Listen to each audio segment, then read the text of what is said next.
दोनों मुट्ठी बंद करके ऐसे जयकारा बोलिए कि सारे बंगाल को पता चल जाए कि सरकार बन रही है। भारत माता की। मैं अपना भाषण शुरू करूं इससे पहले मेरी ये जो छोटे छोटे बाल कलाकार चित्र बना करके ले आए हैं वो सब आगे आ जाए। जो जो चित्र लेके आए हैं उनका चित्र आगे आ जाए। जो भी कुछ न कुछ मेहनत करके बना के लाए हैं मेरे एसपी जी के साथी आएंगे, वो प्यार से ये आपका तोहफा ले लेंगे। ये तोहफा मुझे पहुंच जाएगा और अगर आपने पीछे एड्रेस लिखा होगा तो मेरी तरफ से आपको धन्यवाद की चिट्ठी आएगी। देखिए जो दूर तक है वो भी तुरंत दे दीजिए, वरना फिर सभा में बहुत तकलीफ होती है। जो भी पीछे है वो भी दे दीजिए। देखिए वहां दो बड़े बड़े पोस्टर लेके बच्चे आए हैं, वो भी ले लीजिए। जरा पीछे से मदद कीजिए, वो उनको पहुंचा दीजिए आगे। जरा एसपी जी ये लोग रुक करके सब लेकर के जाना। और दूसरा काम, जो यहां चुनाव लड़ रहे हैं वे सभी उम्मीदवारों से मेरा आग्रह है कि जरा आगे आ जाए। सारे कैंडिडेट आगे आ जाए। आप सब भारत माता की जय बोलते रहिए। मैं इन सबको मिलकर के आता हूं। चित्र सब पहुंचा दीजिए। भारत माता की।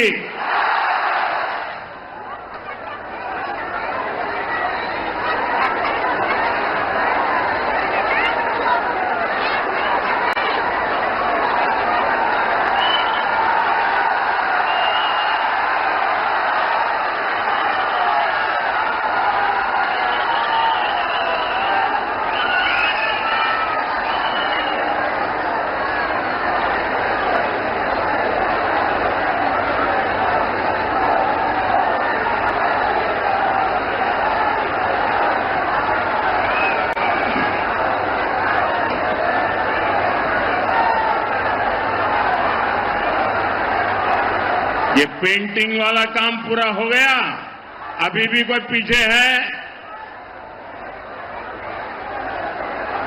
बोले भारत माता की। उधर से भी आवाज आनी चाहिए, भारत माता की। ये जो दूर दूर है उनको मेरी आवाज सुनाई देती है? इतना दूर भी सुनाई देता है? मैं तो आपका चेहरा भी नहीं देख पाता हूं। जय मां दुर्गा, जय मां काली, जय जलेश्वर शिव ठाकुर। नमस्कार। केमन आছেন? आपनारा भालो आছেন? साथियों, आज जब यहां आया हूं तो अनेक यादें ताजा हो गई है। 4-5 साल पहले मुझे सीमा पार ओराकांडी जाने का सौभाग्य मिला था। वहां मतुआ समुदाय से मिलना आस्था और परंपरा से जुड़ना एक अद्भुत अनुभव था। भारत के प्रधानमंत्री की ये पहली ऐसी यात्रा थी। वहां मंदिर में पूजा अर्चना का भी अवसर मिला था। मुझे याद है कि जब मैं यहां बोरो मां का आशीर्वाद लेने गया था तो उनकी ममता ने मुझे भाव विभोर कर दिया था। ये अपनत्व मैं कभी नहीं भूल सकता। साथियों, आज जीवन के उन अनमोल पलों को मैंने फिर से जिया है। यहां आने से पहले मुझे ठाकुरबाड़ी मंदिर में पूजा अर्चना का अवसर मिला है। मैं श्री श्री हरिचांद ठाकुर, श्री श्री गुरुचांद ठाकुर और बौरव मां को श्रद्धापूर्वक नमन करता हूं। ये जो पुण्य अनुभूति है वो हमेशा मेरे साथ रहने वाली है। साथियों, आप सभी इतनी बड़ी संख्या में हमें आशीर्वाद देने आए हैं, ये हम सभी का बहुत बड़ा सौभाग्य है। पहले चरण की वोटिंग में बंगाल ने कमाल कर दिया है। अब मुझे आप लोग बताएंगे, मैं एक सवाल पूछूं, जवाब देंगे? सबके सब देंगे? ये पहले चरण में इतना भारी मतदान हो गया तो फिर आप सो नहीं जाएंगे ना? जागते रहेंगे, घर घर जाएंगे, एक एक मतदान को मिलेंगे, पोलिंग बूथ में बराबर ताकत लगाएंगे, पक्का? पहले चरण का रिकॉर्ड तोड़ेंगे? जरा जोर से बताइए, तोड़ेंगे? जरा हाथ ऊपर करके बताइए, तोड़ेंगे? यही करके दिखाना है। देखिए, पहले चरण में टीएमसी का अहंकार टूट गया है। अब दूसरे चरण में बीजेपी सरकार की प्रचंड जीत पक्की होने जा रही है।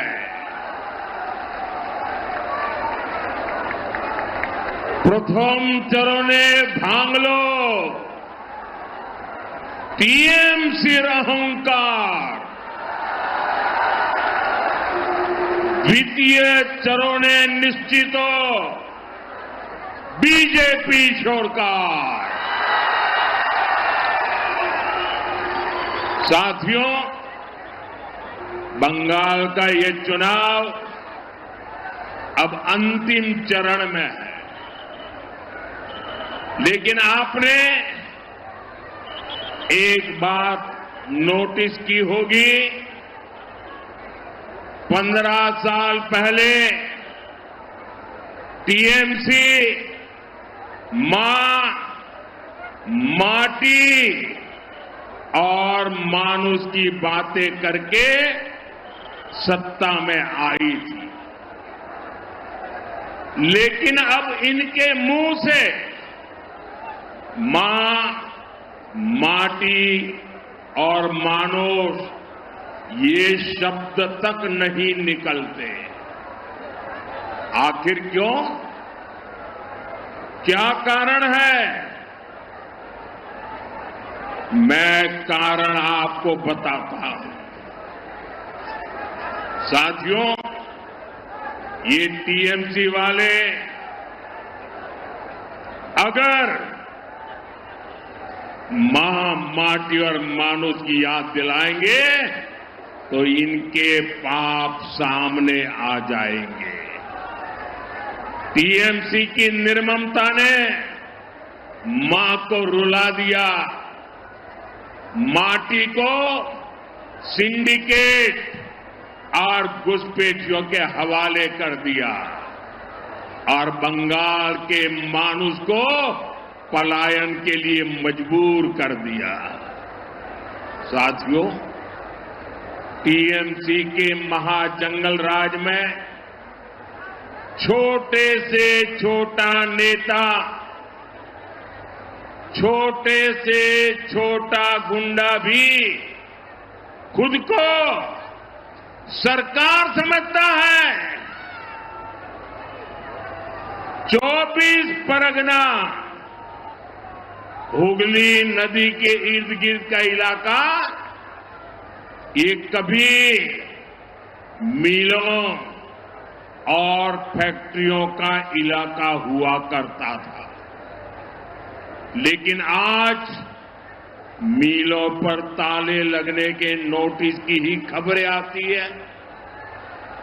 अंग्रेजों के जमाने से चले आ रहे कारखाने भी बंद हो रहे हैं।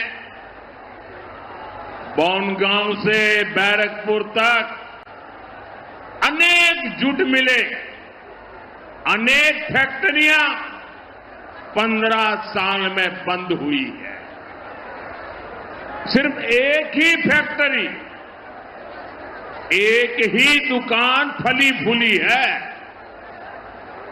और ये दुकान है सिंडिकेट की कटमनी और कमीशनखोरी। मिलों की जमीन पर कब्जे की, किसानों को बर्बाद और तबाह करने की, ऐसी सरकार को यहां से जाना ही होगा। ऐसी सरकार को हटाना ही होगा। इसलिए बंगाल का एक ही नारा है, एक ही निर्णय है, पलटानो दरकार, पलटानो दरकार, पलटानो दरकार। साथियों, बंगाल के पास सब कुछ है। बंगाल के लोगों के पास सामर्थ्य भी भरपूर है। इसलिए बंगाल फिर से देश का नंबर 1 राज्य बन सकता है। हमें बस नेताजी सुभाष चंद्र बोस के आह्वान को याद रखना है। याद रखोगे? जोर से बताइए, याद रखोगे? याद रखोगे? नेताजी सुभाष चंद्र बोस ने कहा था, तुम मुझे खून दो, मैं तुम्हें आजादी दूंगा। साथियों, नेताजी के आह्वान पर देश ने सर्वस्व न्योछावर कर दिया। आज बंगाल को आपके एक वोट की जरूरत है। बंगाल को आपके एक वोट की जरूरत है। आप हमें आशीर्वाद दीजिए, अपना वोट दीजिए। हम आपको टीएमसी से आजादी दिलाएंगे। आजादी टीएमसी के महाजंगल राज से, आजादी टीएमसी के भय से, आजादी टीएमसी के भ्रष्टाचार से, आजादी बेटियों पर अत्याचार से, आजादी बेकारी और बेरोजगारी से, आजादी लूटती भर्ती परीक्षा से, आजादी घुसपैठियों के कब्जे से, आजादी दंगाइयों और मस्तानों से।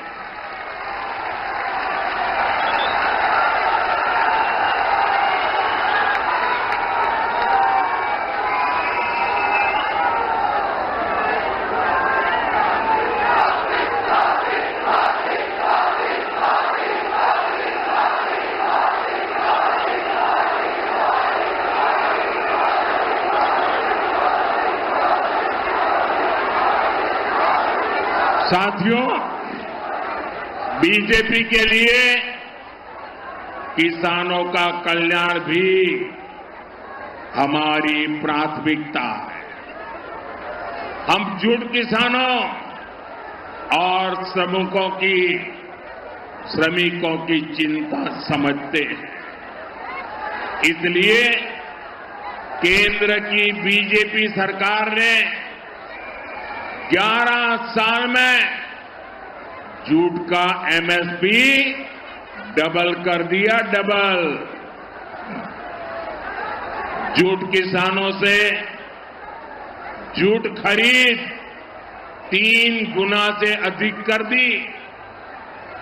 गेहूं और चावल की पैकिंग में 100% जूट की पैकिंग भी अनिवार्य कर दी।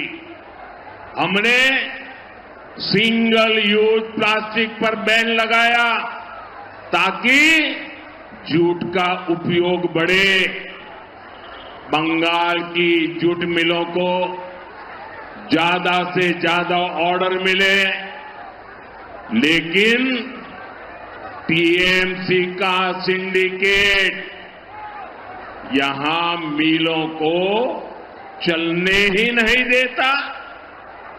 यहां के किसानों की भलाई के लिए आपको टीएमसी सरकार को अब गाजे बाजे के साथ विदाई देनी ही होगी।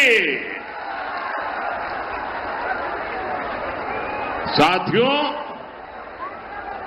टीएमसी के महाजंगल राज की सबसे बड़ी पीड़ित हमारी बहनें, हमारी बेटियां। बहनों के साथ सबसे बड़ा धोखा हुआ है। इसलिए इस बार सबसे अधिक गुस्सा बहनों में ही दिख रहा है।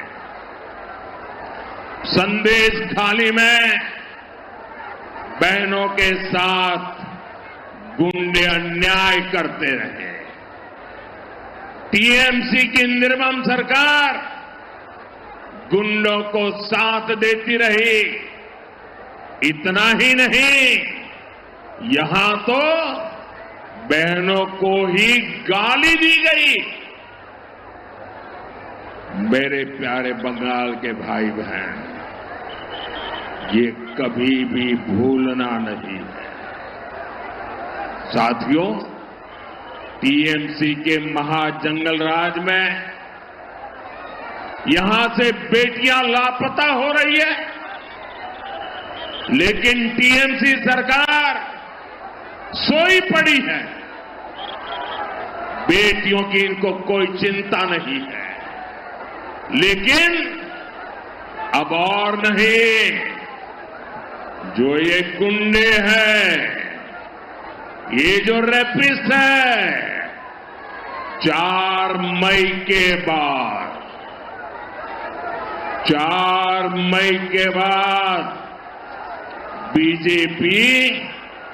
बीजेपी की सरकार उनका हिसाब करेगी, चुन चुन करके हिसाब करेगी।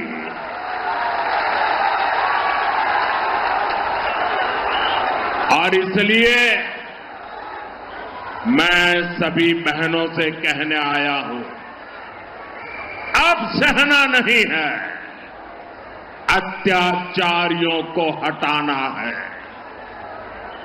और सत्यो कोरबोना, अत्याचारी देर के शौर्य देवो। साथियों,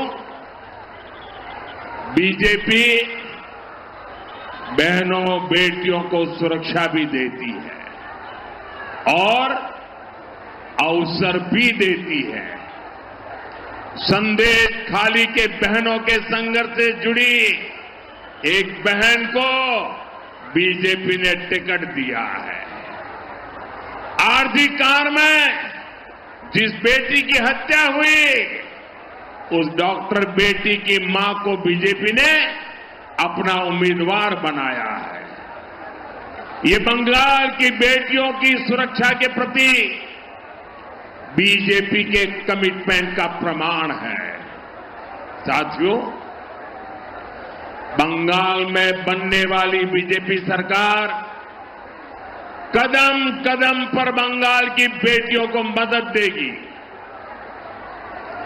बहनों को चिंता होती है कि घर का बजट भी न बढ़े और बच्चे भी भूखे न सोए।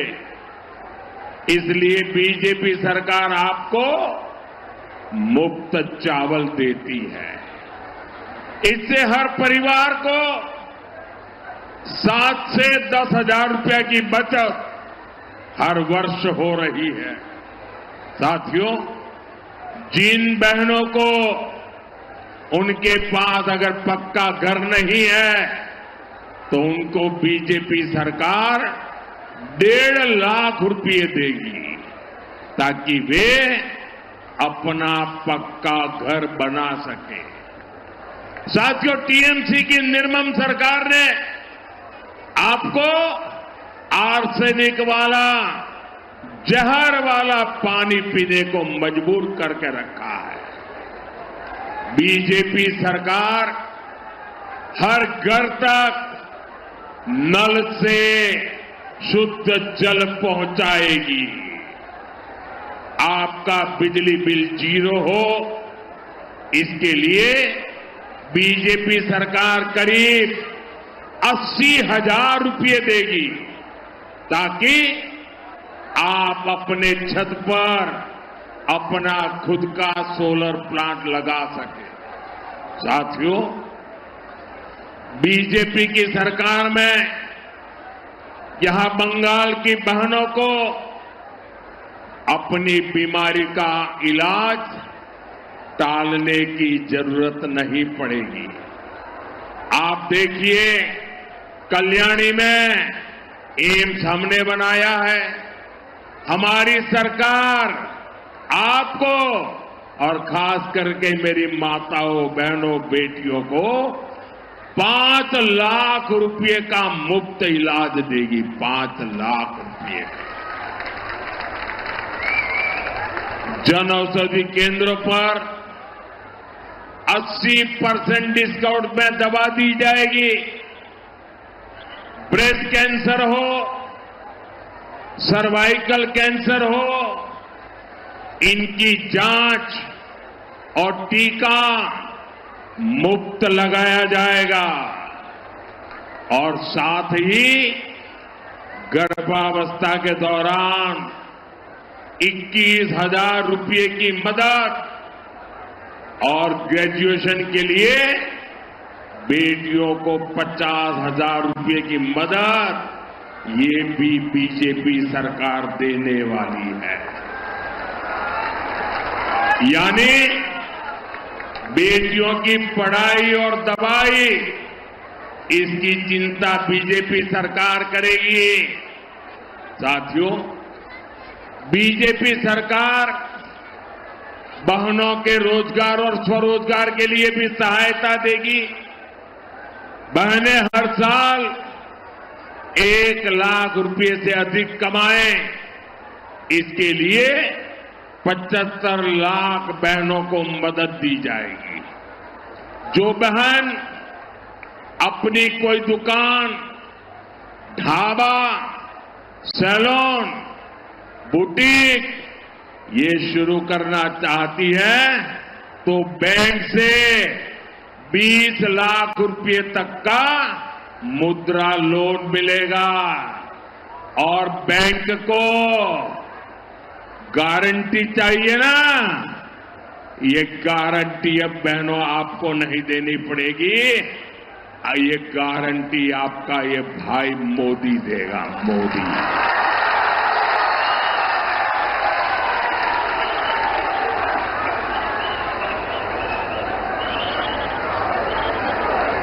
साथियों, बंगाल बीजेपी ने एक और बहुत बड़ा ऐलान किया है।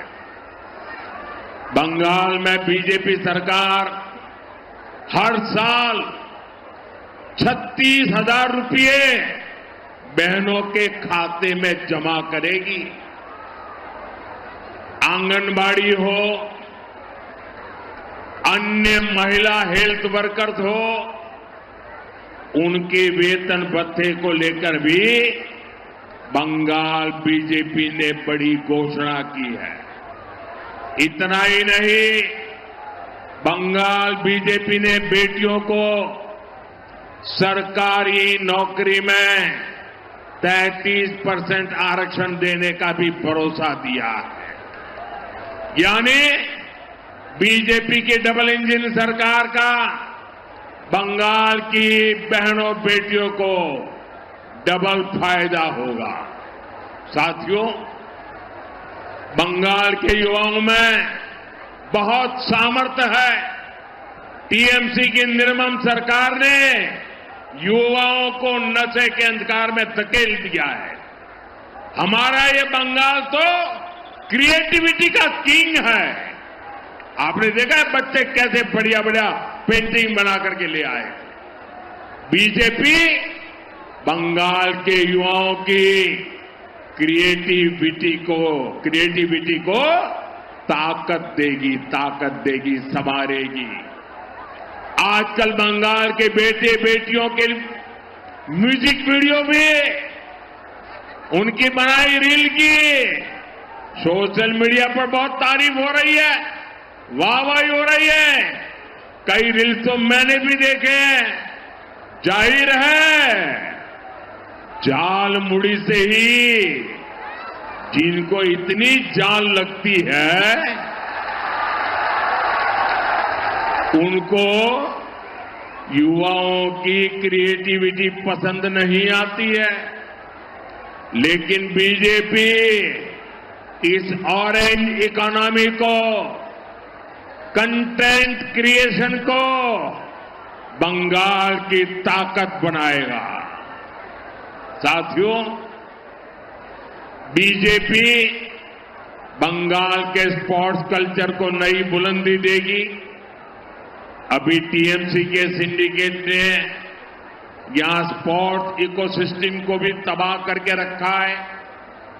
कोलकाता में कुछ महीने पहले जो कुछ हुआ, दुनिया भर के फुटबॉल प्रेमियों तक जैसी तस्वीरें पहुंची, वो महाजंगल राज का ही परिणाम था।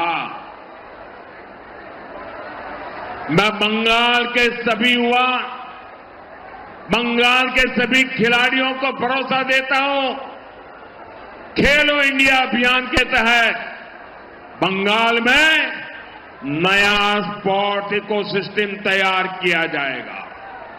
साथियों, जैसे गंगा जी का उद्गम स्थल गंगोत्री है, वैसे ही बीजेपी का उद्गम स्रोत जनसंघ है और जनसंघ का उद्गम बंगाल से हुआ है। पहले लोकसभा चुनाव में बंगाल ने जनसंघ का खाता खोला था। तब कोलकाता से डॉक्टर श्यामा प्रसाद मुखर्जी भी जीते थे। साथियों, उस दौरान 24 परगना हो, नादिया हो, मेदिनीपुर हो, यहां जनसंघ को विधानसभा चुनाव में भी बहुत अधिक समर्थन मिला था। इसके पीछे एक कारण था, जनसंघ ने तब विभाजन का दर्द बांटा था।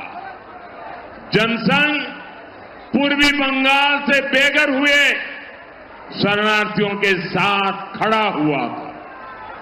जनसंघ की कहीं पर भी सरकार नहीं थी, लेकिन शरणार्थियों के मुद्दे को जनसंघ ने ही उठाया था।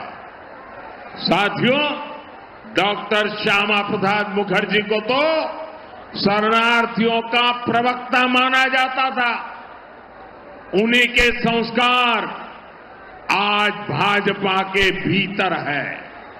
इसलिए विभाजन से लेकर आज तक हर शरणार्थी परिवार को हम अपनी जिम्मेदारी मानते हैं। आपके सुख दुख की चिंता करना ये भारत का ऐतिहासिक दायित्व है। इसलिए मोदी सीएए कानून लेकर आया, वरना दशकों तक ये काम क्यों नहीं हुआ था। साथियों, मैं मतुआ, नामशूद्र और अन्य सभी शरणार्थी परिवारों से कहूंगा, आपको नागरिकता भी मिलेगी, आपको पक्का एड्रेस मिलेगा, आपको हर वो कागज मिलेगा, हर वो हक मिलेगा जो किसी भी भारतवासी को, देश के नागरिक को मिलता है। ये मोदी की गारंटी है।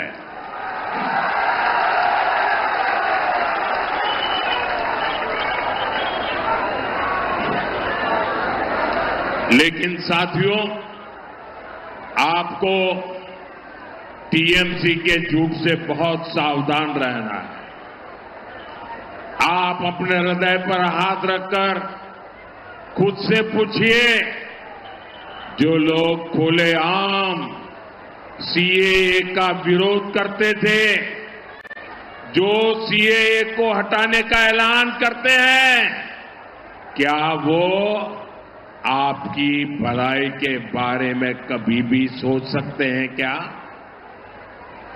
अगर कोई साथी गलती से भी टीएमसी को वोट देने के बारे में सोचता है, तो वो अपने पूर्वजों के दिल को दुखाने का ही काम करेगा। साथियों, आज बनगांव से मैं डंके की चोट पर घुसपैठियों को चेतावनी देना चाहता हूं। जो भी अवैध तरीके से बंगाल में घुस आया है, जो फर्जी डॉक्यूमेंट लेकर यहां रह रहा है, वो 29 अप्रैल से पहले बंगाल और हिंदुस्तान छोड़ दे, वरना 4 मई के बाद हर घुसपैठियों को खदेड़ा जाएगा। टीएमसी किसी भी घुसपैठियों को बचा नहीं पाएगी। साथियों, विभूति भूषण बंदोपाध्याय जी ने पाथेर पांचाली जैसी कालजयी रचना थी। उसमें उन्होंने पलायन, गरीबी और बहनों के संघर्ष की कहानी बताई है। वो आज भी बंगाल की सच्चाई है। ये चुनाव इस स्थिति को बदलने का चुनाव है। ये काम हमें मिलकर करना है। इसके लिए हर बूथ पर आपका एक एक वोट कमल पर पड़ना चाहिए। आप बीजेपी के हमारे सभी उम्मीदवारों को एमएलए बनाइए। ये बीजेपी का पहला सीएम बनाएंगे। फिर पीएम और सीएम मिलकर आपके सभी सपने पूरे करने के लिए दिन रात मेहनत करेंगे। इसी आग्रह के साथ आप सभी का बहुत बहुत आभार। दोनों हाथ ऊपर करके मुट्ठी बंद करके बोलिए, भारत माता की, भारत माता की, भारत माता की। वंदे वंदे वंदे वंदे वंदे वंदे वंदे वंदे।